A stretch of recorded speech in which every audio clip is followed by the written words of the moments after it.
আজকে এসেছি মানি স্কোয়ারে। এখন প্রায় দুপুরবেলা ঢুকছি মানি স্কোয়ারে। আজকে একটু করে তাড়াতাড়ি অফিসে ছুটি হয়ে যাওয়ার কারণেই মনে হলো যে দুজনে মিলে একটু কোথাও ঘুরে আসি। ঘোরা ঠিক বলবো না, কিছু দরকারও এখানে ছিল, কিছু মায়েরই দরকারের জন্য এসেছিলাম এখানে, আর তার সাথে একটু ঘোরাও হয়ে যাবে। ওই কথায় বলে না, রথ দেখা কলা বেচা। হ্যাঁ, ওই জন্যই এসেছি মানি স্কোয়ারে। এর আগে আমি একবার মানি স্কোয়ারে এসেছিলাম ওর সাথে, তবে সেটা অনেক দিন আগে। আর আজকে বিয়ের পর আবার প্রথম এলাম এখানে। আমার কিন্তু বেশ ভালো লাগছিলো, বেশ যা চকচকে আর খুব সুন্দরভাবে সাজানো ছিল, বেশ ভালো লাগছিল। আর যেহেতু আজকে সানডে, তাই লোকজনও বেশ ভালোই ছিল এখানে। তো এসছি যখন, তখন তো সব কটা ব্র্যান্ড শপগুলোই একটু ঘুরে দেখবো, সেই জন্যই একটু এদিক ওদিক ঘুরছিলাম। আর কোথায় কি ঘুরছিলাম, কি দেখছিলাম, সেটা একটু তোমাদের শেয়ার করছিলাম। আর এখানে না খুব সুন্দরভাবে সাজিয়েছিল, কুলো দিয়ে, ঢাকাই জামদানি শাড়ি দিয়ে, লাইটস দিয়ে, খুব সুন্দর লাগছিল সাজানোটা।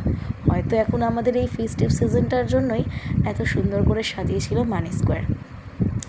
যাই হোক, আমার সাথে ও যেহেতু এসেছিলো, ও একটু ঘুরে ফিরে দেখছিল। আমি বাড়ি থেকে খেয়েই বেরিয়েছিলাম, কিন্তু ও যেহেতু কাছের থেকেই ডাইরেক্ট আমার সাথে মিট করেছে, তাই ওর কিন্তু হালকা হালকা খিদেও পেয়েছিল। তাই আমাদের প্ল্যানিং ছিল আমরা আগে একটু ঘুরে নেব, তারপর যেগুলো দরকার সেগুলো কিনবো, এবং মাঝে আমরা একটু এখানেই খেয়ে নেব। এটা দেখো গেম জোন, আমার বরের কিন্তু খুব প্রিয় জায়গা। ও যে কোনো মলে ঢুকলে যদি এই গেম জোনের অপশানটা থাকে, সেখানে ও যাবেই, ওকে আটকানো যাবে না। আর সাইডে রয়েছে ফুড কোর্ট, এখানে অনেক রকম কিন্তু ফুডের স্টল ছিল, অনেক রকম খাবার পাওয়া যাচ্ছিল। আর দামগুলো যে খুব বিশাল অনেক তা নয়, আমরা মধ্যবিত্তরা এবং সকলেই মোটামুটি আমরা অ্যাফোর্ড করতে পারবো এরকমই খাবার দাবার সব ছিল। মানে হাই দাম যেমন ছিল খাবার, তেমন লোয়েস্ট দামেও ছিল, যেরকম পয়সা সেরকম খাবার। তবে খাবারগুলো বেশ ভালোই লাগছিল। সব রকম দেখতে দেখতে আমরা একদম টপ ফ্লোরেও গিয়েছিলাম।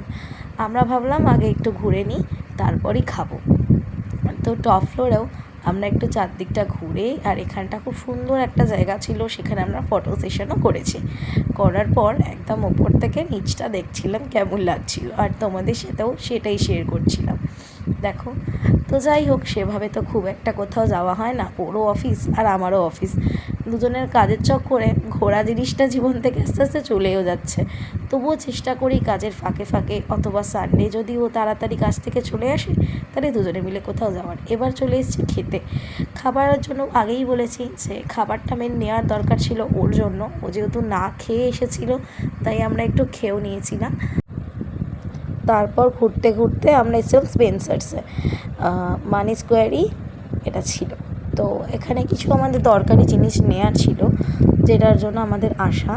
তারপর একটু ঘুরছিলাম, নানান রকম মাছ মাংস সব কিছু ফ্রোজেন আইটেমও এখানে ছিল, সেগুলো ঘুরে ঘুরে দেখছিলাম। যদিও সেগুলো আমরা কিনিনি, কিন্তু ঘুরে দেখছিলাম। তারপর যেগুলো কিছু জিনিস দরকারি ছিল, সেই সমস্ত জিনিসগুলোকে কিনে, আর তারপর একটু চারদিকটা ঘুরে দেখে একটু নিজেরা সময় কাটাচ্ছিলাম। তারপর সব কিছু করে এবার হচ্ছে বাড়ি ফেরার পালা। এবার আমার এই ভিডিওগুলো তোমাদের কেমন লাগছে আমাকে জানিও, কিন্তু আমি তাতে অনেকটা উৎসাহ পাবো। তোমাদের সাপোর্ট আর ভালোবাসা থাকলে আমিও অনেকটাই এগিয়ে যেতে পারবো।